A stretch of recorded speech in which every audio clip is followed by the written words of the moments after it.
daughter and the apple of his eyes.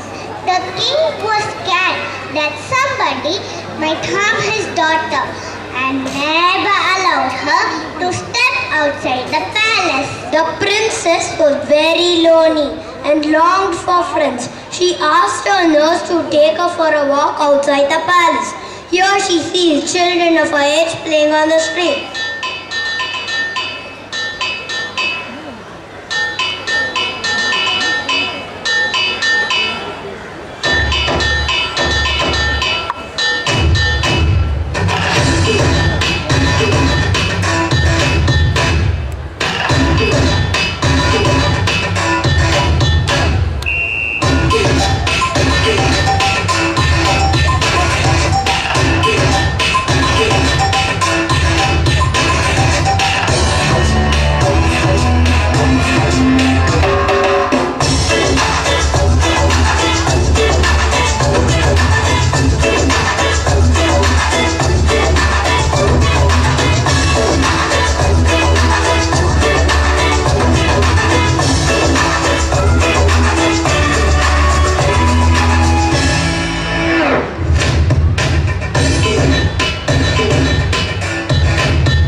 I too had somebody to play with.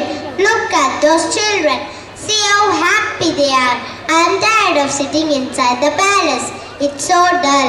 Well, Fenella, you have plenty of dolls and other toys. Play with your dolls while I get you some snacks. I suppose dolls are better than nothing. But I do wish I was allowed to play with other children. It's no fun at all being a lonely princess. Just as Princess Fenella starts playing with the dolls, there enters an evil enchanter on beard.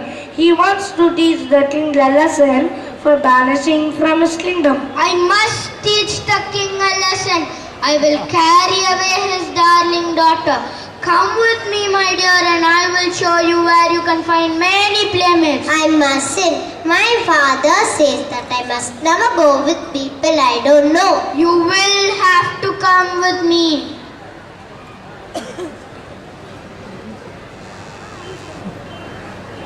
Here are some special sugar biscuits for you, dear princess. Fenella, where are you? Her Majesty the Queen asks you not to make such a noise. But the princess is gone. Whatever shall I do? What do you mean? I will fetch the queen at once. What's all this about Fenella disappearing? Nurse, She's probably hiding in the garden. Courtiers, fetch the princess. the princess is not in the orchard, Your Majesty. She's not inside the palace either. I've looked up every tree, Your Highness, and the princess is nowhere to be seen. We must find out where she is gone. Someone must have seen her go. What wind is blowing this morning? The north wind has been blowing in the garden all morning, Your Majesty. Send for him at once. I want to know if you saw anything of the princess this morning. Yes, Your Majesty.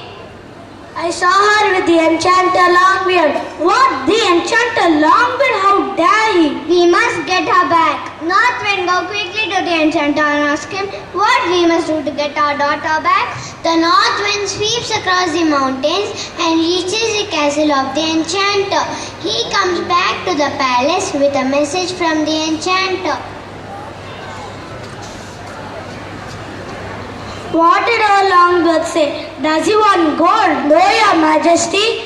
You will get Fenella back if you can do 3 things. What are the 3 things? The first thing is you must show the enchanter something that neither he nor anyone else has ever seen before.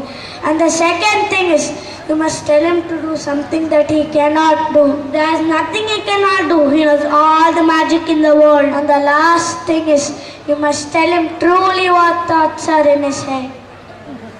Impossible. Oh no. Well, it's no use moaning and groaning about it. I shall consult my friends and decide what to do. The news of the enchanter's condition travelled far and wide. A shepherd boy reaches the palace, claiming that he can solve the king's problem. What's all the story about a shepherd boy cleverer than the enchanter himself? Is it you, boy? Yes, sire. I have seen the princess. She's a prisoner in the enchanter's castle. I can outwit the enchanter easily. Your Majesty. What nonsense! How can you, a boy hardly in his teens, defeat the enchanter? Very well, sire. I will leave. Wait. Tell us how you can outwit Longbeard. Splendid, marvelous, so simple and yet so cunning. I will trust you. What do you want me to do? Will you allow me to dress in your robes, Your Majesty, and go before the enchanter as if I were you? Well, I suppose no harm can come of it. It is better this way. I don't want to be suddenly turned into a frog or a spotted beetle. The king and the shepherd exchange robes. The boy leads the way to the enchanter's castle, followed by the king, queen, and the soldiers. They come across a group of witches dancing outside the castle.